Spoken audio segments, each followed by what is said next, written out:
এই বিচার যদি আজকে বাংলার জমিনে কায়েম থাকতো এবং কায়েম হয়, বলেন তো আমাদের দেশের মধ্যে শান্তি শৃঙ্খলা নিরাপত্তা আসবে নাকি চলে যাবে? যেই বিচার ইসলামের রাষ্ট্রপ্রধানকে পর্যন্ত ছাড় দেয় না এবং সাক্ষ্য প্রমাণের ভিত্তিতে ইয়াহুদি যেই বিচারের কারণে ন্যায় বিচার পায়, যেই ধর্মগ্রন্থ এই চমৎকার বিচারের ব্যবস্থা করেছে, আমি দিল থেকে সাক্ষ্য দিচ্ছি এটাই হলো শ্রেষ্ঠ ধর্ম। আপনি যদি কোরআন দিয়ে বিচার ফয়সালা করেন, অবশ্যই সেটা ন্যায় বিচারে পরিণত। আর কোরআন দিয়া যখন বিচার করা হয়, তখন ওইখানে কে রাজা কে প্রজা কোনটাকেই বাদ বিচার করা হয়। একটা ছোট্ট কাহিনী বলবো শুধুমাত্র। হযরত আলী রাদিয়াল্লাহু তাআলা আনহুর নাম শুনছেন? তিনি ছিলেন মদিনা রাষ্ট্রের রাষ্ট্রপতি, ইসলামী বিশ্বের রাষ্ট্রপতি। সুবহানাল্লাহ বিহামদি। হযরত আলী রাদিয়াল্লাহু তাআলা আনহু তো খুব যোদ্ধা মানুষ ছিলেন, জানেন আপনারা, খুব যুদ্ধ করতেন। আর একজন যোদ্ধার যে কয়টা অস্ত্র আছে তার মধ্যে একটা গুরুত্বপূর্ণ অস্ত্রের নাম হচ্ছে বর্ম, লৌহ নির্মিত পোশাক, যেই পোশাক গায়ে থাকলে কোনো আঘাত তাকে স্পর্শ করতে পারে না, তাকে কাটতে পারে না। লোহার তৈরি পোশাক, এটাকে আপনি তরবারি দিয়ে কিভাবে কাটবেন? লোহা তো লোহাকে কাটে না। হযরত আলী রাদিয়াল্লাহু তাআলা আনহু এর একটি চমৎকার বর্ম ছিল, এটা তিনি সকল যুদ্ধে ব্যবহার করতেন। একদিন তিনি কোনো এক যুদ্ধ থেকে ফিরে আসার সময় এক জায়গায় রাত্রি যাপন করলেন। সকালবেলা ওখান থেকে তিনি চলে আসলেন। যাওয়ার পরে হঠাৎ করে তার মনে হলো তার বর্মটা খুঁজে পাওয়া যাচ্ছে না, কোথায় যেন হারায় গেছে। কথা বুঝছেন? হারিয়ে গেছে তো হারিয়ে গেছে, অনেক খোঁজাখুঁজি করা হলো কিন্তু পাওয়া হলো না। একদিন তিনি এক বাজারে গেলেন কোনো কিছু কেনার জন্য, যুদ্ধাস্ত্র কেনার জন্যই তিনি বাজারে গেলেন। গিয়ে দেখতে পেলেন ওই বাজারের মধ্যে তার হারিয়ে যাওয়া লৌহ বর্মটি নিয়ে একজন ইয়াহুদি ব্যক্তি দাঁড়িয়ে আছে। হযরত আলী রাদিয়াল্লাহু তাআলা আনহু তার ওই লৌহ বর্মটা দেখে চিনে ফেললেন, এটা তো আমার লৌহ বর্ম। তিনি গিয়ে বললেন, ও ভাই, এই লৌহ বর্ম তুমি কোথায় পেয়েছো? এটা তো আমার লৌহ বর্ম, আমি তো এটা কাউকে দানও করিনি অথবা কারো কাছে বিক্রিও করিনি, সুতরাং এটা তোমার কাছে যাওয়ার কোনো প্রশ্নই নাই। তবে কিছুদিন পূর্বে আমি এটা হারিয়ে ফেলেছি, অনেক খোঁজাখুঁজি করেও পাই নাই, সম্ভবত তুমি এটা খুঁজে পেয়েছো। ইয়াহুদি ব্যক্তি একবারে সরাসরি ডাইরেক্ট মুখ পুচ্ছা না হইরা লাইছে, এটা আমি কোথাও খুঁজে পাই নাই, বরং এটা আমার নিজের লৌহ বর্ম। হযরত আলী রাদিয়াল্লাহু তাআলা আনহু এই লোকটার সাথে এক কথা দুই কথা তর্কে জড়িয়ে গেলেন। তিনি বললেন, এটা আমার বর্ম। ইয়াহুদি বারবার কসম খেয়ে বলে, এটা আপনার বর্ম নয়, বরং এটা আমার নিজের বর্ম, আমি এটা বাজারে বিক্রি করতে এনেছি।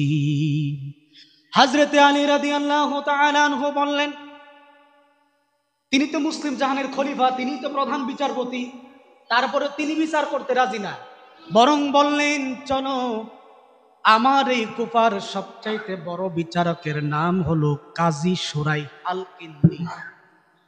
হযরত আলী রাদিয়াল্লাহু তাআলা আনহু ইয়াহুদি ব্যক্তিকে নিয়ে সরাসরি চলে গেলেন কাজী শুরাই আল কিন্দির কাছে। সমস্ত ঘটনা খুলে বললেন। কাজী শুরাই আল কিন্দি ডাক দিয়ে বলেন, ওগো আমিরুল মুমিনিন, আপনি যে আপনার পক্ষে আপনি যে এই বর্মটাকে আপনার বলে দাবি করতেছেন, এই ব্যাপারে আপনার কোনো দলিল আছে নাকি, সাক্ষী আছে নাকি? সাক্ষী না থাকলে তো আপনার পক্ষে আমি রায় দিতে পারি না, যদিও আপনি আমিরুল মুমিনিন। হযরত আলী রাদিয়াল্লাহু তাআলা আনহু বললেন, আমার পক্ষে দুজন সাক্ষী আছে, দুইজন তোমার কাছে এসে সাক্ষ্য দেবে এই লৌহ বর্মটা আমার। কাজী শুরাই বললেন, নিয়ে আসেন আপনার দুজন সাক্ষী। হযরত আলী নিজের বড় ছেলে হাসান রাদিয়াল্লাহু তাআলা আনহু এবং তার চাকর কুম্বুরকে নিয়ে চলে গেলেন কাজীর দরবারে। দেখেন, আমাদের দেশে যদি এই বিচারটা হইতো, বলেন তো কি হইতো? আচ্ছা যাক, আমগর দেশের কথা নাই বা বললাম। হযরত আলী রাদিয়াল্লাহু তাআলা আনহু তার বড় ছেলে হাসান এবং তার চাকর কুনবুরকে নিয়ে গেলেন কাজী সুরাইহের কাছে তার পক্ষের সাক্ষী। কাজী সুরাই বললেন, আমিরুল মুমিনিন, এই দুইজন বাদে আপনার তৃতীয় আরো কোনো সাক্ষী আছে নাকি? আলী বললেন, কেন, দুইজন কি চলবে না নাকি?